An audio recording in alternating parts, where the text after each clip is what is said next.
Assalamualaikum warahmatullahi wabarakatuh. Apa kabar sobat sekalian? Semoga baik-baik saja. Jumpa lagi di channel Dialgo. Kali ini kita akan membahas info kesehatan yang ada di sekitar kita, yaitu tentang benjolan ada di leher. Nah, sobat sekalian, jadi ini memang hal yang sangat riskan ya. Kita tidak tahu benjolan di leher itu disebabkan oleh apa. Untuk lebih jelasnya supaya kita tidak salah dalam mendiagnosis dan melakukan pengobatan terhadap benjolan tersebut.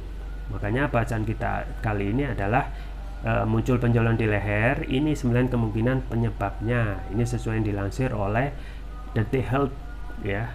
Langsung saja kita baca dan kita ulas ya. Tapi sebelumnya bagi Anda yang ingin mencoba produk herbal kami yaitu madu hutan ya, ini silakan ya. Variannya banyak sekali, diantaranya madu hutan Flores ya, madu super kelengkeng ya, madu nektar kopi ada, kemudian madu hutan Rio ya, dan lain sebagainya. Link pembelian ada di deskripsi atau bisa kunjungi toko lain kami Dialgo di Tokopedia atau Shopee. Baik, langsung saja kita baca dan kita ulas ya. Jakarta, benjolan di leher terkadang membuat masyarakat was-was akan pertanda penyakit tertentu. Mungkin di antara pengidapnya acap kali mengira bahwa kondisi ini berkaitan dengan tumor, kanker, atau peradangan akibat virus tertentu. Padahal reaksi tubuh ini tidak selalu menyatakan hal yang serius loh. Bisul dan iritasi kulit karena produk sampo yang mengandung banyak deterjen pun bisa menimbulkan benjolan di leher. Sebagian besar benjolan pada orang dewasa sebenarnya bukanlah kanker, akan tetapi resiko pertumbuhan sel kanker pada benjolan kian meningkat apabila pengidapnya merupakan pecandu alkohol atau perokok ya. Penyebab benjolan di leher. Berikut ini beberapa kemungkinan penyebab dari benjolan di leher dikutip dari Medical News Story dan Medline Plus. 1. Jerawat. Jerawat dapat menyebabkan benjolan dan pembengkakan di bagian belakang leher karena pertumbuhan bakteri akibat keringat atau minyak yang menyumbat pori-pori. Pakaian dengan bahan yang kasar dan produk rambut yang tidak cocok dapat memperparah kondisi ini. Cobalah untuk menjaga kebersihan leher dengan membiarkannya tetap kering dan higienis serta ganti produk yang tidak cocok tersebut. 2. Pembengkakan kelenjar getah bening. Kasus terbanyak benjolan di leher disebabkan oleh pembengkakan kelenjar getah bening. Kelenjar getah bening diibaratkan filter dalam tubuh, artinya organ ini bekerja dengan cara menyaring virus, bakteri, atau benda asing jahat dari aliran darah agar seseorang tidak gampang terserang penyakit. Namun bila virusnya terlanjur kuat, kelenjar ini tidak mampu lagi berfungsi dengan normal dan pada akhirnya sistem imun tubuh melemah. Pada fase tersebut, seseorang mungkin akan mengalami benjolan atau pembengkakan di kedua sisi tulang belakang telinga atau leher atau telinga. Masyarakat harus mewaspadai penyakit ini dengan memperhatikan gejala-gejala berikut ini. Benjolan terasa lembut bila disentuh, ukurannya tidak terlalu besar atau sebesar kelereng. Terdapat pergerakan jika benjolan ditekan. Beberapa orang disertai gejala ini seperti infeksi telinga dan tenggorokan. 3. Kista.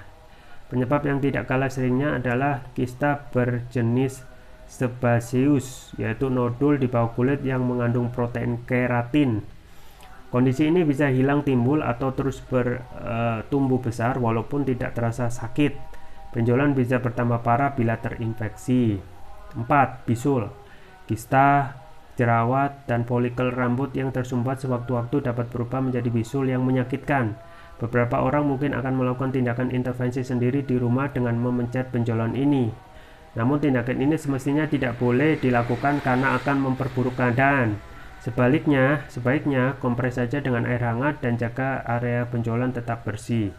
Jika semakin mengganggu sampai berhari-hari, segera bawa ke dokter. 5. Tai lalat. Benjolan berupa tai lalat dapat ditandai dengan tumbuhnya jaringan tepat di atas kulit, tidak di bawah ataupun di dalam kulit. Tai lalat tentu bukan masalah besar selama perkembangannya masih pada batas wajar. Namun tidak menutup kemungkinan hal ini bisa menjadi awal dari tanda-tanda kanker kulit. Berikut ini ciri-cirinya. Tai lalat yang asimetris, bentuknya tidak rata atau benturan, warna yang tidak biasa, misalnya biru atau merah. Ukurannya tidak lebih dari 6 mm atau sebesar penghapus pensil normal. Sering waktu menunjukkan pertumbuhan bentuk. 6. Kelenjar tiroid. Kelenjar tiroid juga dapat menyebabkan pembengkakan di leher karena kanker atau penyakit lainnya. Tiroid adalah kelenjar di leher yang bertugas memproduksi hormon pengatur metabolisme tubuh. Sebagian besar kanker kelenjar tiroid tumbuh sangat lambat. Akibatnya penyakit ini sering tidak disadari sehingga pendeteksiannya terlambat dilakukan. 7. Penyakit Kawasaki. Kayak motor aja. Penyakit Kawasaki adalah peradangan pembuluh darah yang kerap terjadi pada anak-anak di bawah 5 tahun. Selain benjolan di leher, pengidapnya juga mengalami demam, ruam, dan gangguan pencernaan. 8. Radang amandel. Radang amandel atau tonsilitas biasanya disebabkan oleh bakteri atau virus dari makanan yang tidak higienis dan sehat. Sama halnya dengan kelenjar getah bening, amandel berfungsi sebagai penahan tubuh terhadap infeksi. Adapun tanda-tanda utama dari penyakit ini adalah demam, benjolan di leher, dan sakit kepala. 9. Infeksi pernafasan. Kondisi lain yang memicu benjolan di leher adalah infeksi pernafasan karena pertumbuhan virus, misalnya bronkitis atau pneumonia. Apabila tak kunjung diobati, penyakit ini kian bertambah dan kronis. Meski terkadang tidak berbahaya, ada baiknya segera cek benjolan di leher agar mengetahui penyebab dan diagnosis pastinya. Pendeteksian dini dari suatu penyakit akan mempercepat proses penyembuhannya. Ya, sobat sekalian, jadi itu ya hal-hal yang patut kita waspadai ya terhadap benjolan.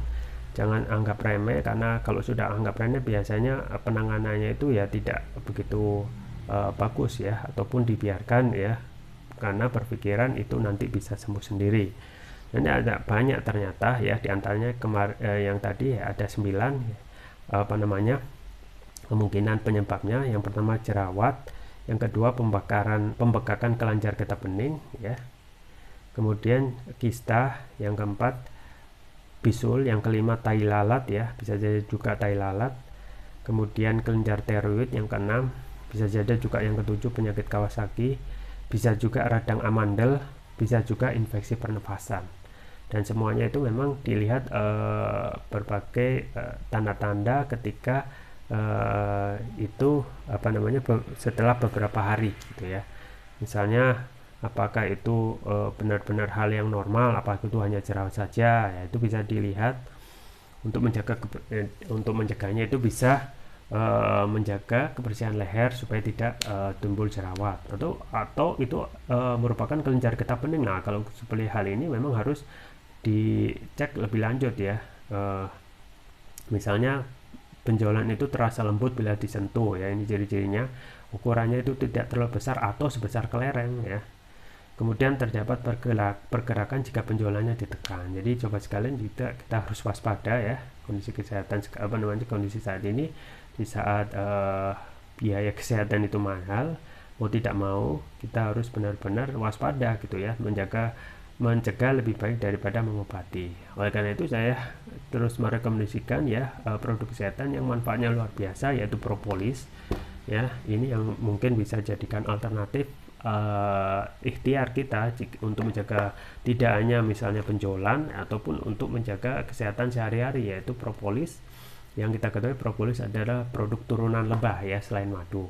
Propolis yang saya rekomendasikan yaitu yang ini, yang merah, yaitu Turkish Propolis Ruqyah brand, Turkish Propolis Ruqyah ya.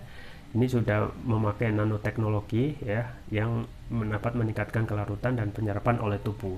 Manfaatnya apa saja? Di antaranya mengatasi penyakit non medis, kolesterol, asam urat, diabetes, stroke, luka ringan ya, batuk pilek, tumor, mah, kanker, kolesterol, ginjal, amandel, jantung, sinusitis, paru-paru, demam, nyeri PMS, dan lain sebagainya. Jadi ini produk yang manfaatnya sangat banyak dan sabu jagat ya, hampir bisa mengobati berbagai macam penyakit.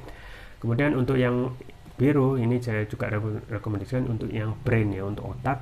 Manfaatnya antara lain dapat memberikan nutrisi pada otak, meningkatkan konsentrasi, membantu pemulihan stroke ya, membantu proses pertumbuhan pada anak dan remaja, meningkatkan stamina, mengatasi gangguan migrain, mengatasi keluhan vertigo, mengatasi sering sakit kepala berkelanjutan, stres, kepala pening, ya, meningkatkan kecerdasan pada anak dan remaja, memudahkan mereka menghafal bacaan, sekaligus menutrisi otak orang dewasa yang suka lupa atau pikun.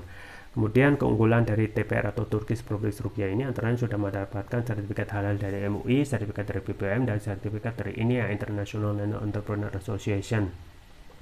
Penggunanya mudah, tinggal meneteskan TPR ini sesuai berat badan tubuh. Misalkan berat badan tubuh 60 kg, berarti 6 tetes dikonsumsi 2 kali. Untuk terapi berat bisa 3 kali pagi, siang, dan malam. Jangan lupa untuk selalu menjaga kesehatan imunitas tubuh dengan konsumsi rutin Turkish Progress Ruqyah. Link pembelian ada di deskripsi, atau bisa coba madu hutan kami, ya. Semuanya sama, link pembelian ada di deskripsi, atau bisa kunjungi toko online kami di Alko, di Tokopedia atau Shopee. Itu saja yang bisa saya sampaikan, semoga bermanfaat. Jangan lupa like, share, dan subscribe. Sampai jumpa lagi. Wassalamualaikum warahmatullahi wabarakatuh.